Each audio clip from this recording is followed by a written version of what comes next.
Did you see Ducati's coming out with 250? I saw that they branched into off-road with like Are we desert. are we doing the show right now? Yeah. Oh, we're doing the show. No. This is. I mean, is this secret? I don't know. I don't know what. Honestly, I don't know what I'm supposed to say. Well, maybe I'll just cut out the parts about talking to. But yeah. No, so, I mean, some things I know. It's a little not really rumors. I guess you can say it's coming from a good source, so I know it's true, right? So it's a little bit more than a rumor. I'm sorry, I just left it in the podcast. But I told certain things. I was told not to say anything. That's Dude, weird. but it's assumed like somebody. Yeah, obviously people are going to talk about it, right? If all those teams know about it, they're going to talk about it. I thought it was just me and you talking right there, and we were totally off camera. But oh no, we're on camera. Not. But I mean, I don't have to post any of it. Yeah. I don't care. But I think it's a big deal to have a new manufacturer. Like, do you think there's going to be pushback from all the people? Because like our sport's so heavy in nostalgia. So when people are like, "You mean there's going to be a Ducati next to a Kawasaki and a Honda? Get that shit out of here!" Like, yeah, I mean, this is America.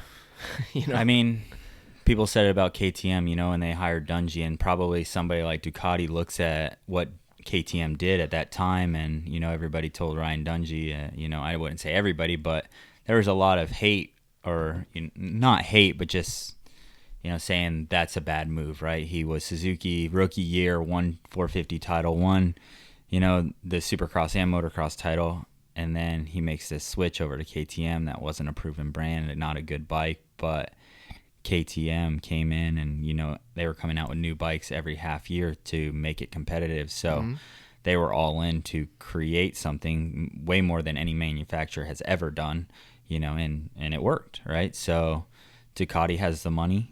They have, probably the people behind it, and if they want to make a run for it, I wouldn't see why they couldn't. It's just going to be a huge investment, but it's pretty cool. Do you think that they would try to get like one of the top guys to leave their current team to take a leap of faith on Ducati? Or do you think they're going to try to build? From what I heard, that they were going to go, I mean, you said they were going to do a 250 deal. I heard they were going after the Premier class right away. For MXGP or here in the U.S.? I heard U.S. See, I heard MXGP, they were talking about as early as next year.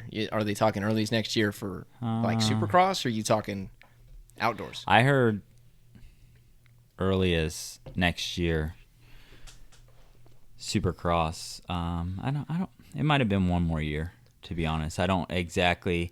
I was kind of listening, but wasn't listening to all the ins and outs of details, until it really happened, so wasn't really planning on talking about it to anybody. I never brought it up to you, right? Because it's pretty cool. It's super cool. Yeah. And the only reason I brought it up is because other people are talking about it now. Yeah. Like, it's not a secret, even though like the head guy at Ducati is still saying, yeah, it's heavily rumors and it's probably unlikely, but there is it's definitely in the works. Yeah. And you heard they were going 250s. I've heard the Premier class, which I see the benefits to going in the Premier class, right? It's most bikes you're going to cater power one way or another, but you don't really have to develop the motor, right? So you're going to then go just to chassis. So if you brought somebody, if you said you went after somebody big like a Tomac or a Sexton or a Roxon, which route do you go to grab this person? You're basically just on the chassis side. More or less. Motor's pretty good. Should be pretty good on the 450 Premier side. Cater it, from gearing or little power here or there, but they can do that pretty easily on their side of things. It's going to be a little harder to build a competitive 250 motor-wise and chassis-wise, I would say. Yeah, I mean, you saw the process that Firepower went through to try to get their 250 competitive, and it takes a lot of trial and error and a lot of dedication.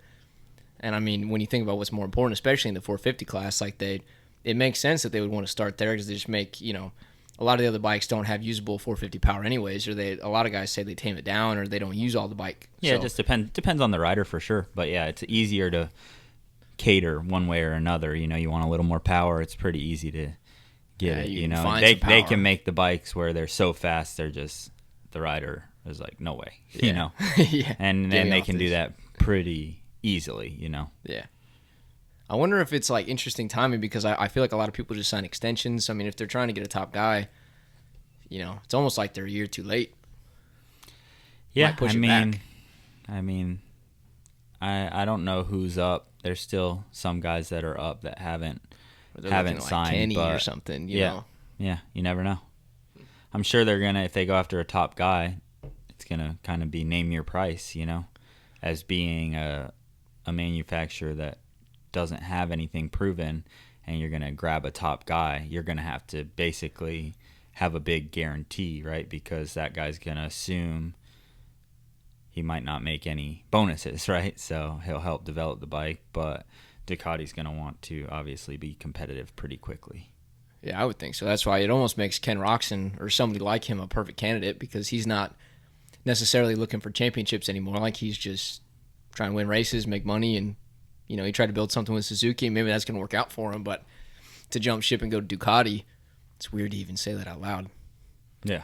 I don't know. That's just interesting. It's and something that I truly just wanted to get your opinion on, because I just heard about it like yesterday, and clearly you've known for like months and just don't say anything. So I gossip a little bit, but not that much. Yeah, try not to, at least. Well, it's not gossip when it's on a podcast. Everybody knows that. Yeah. Thanks for tuning in to another episode of the MX Mastery Podcast. If you enjoyed the episode, please leave a rating and review on the platform you're listening on. This helps the podcast find other people that are just as passionate about moto as we are. I'll see you guys in the next episode.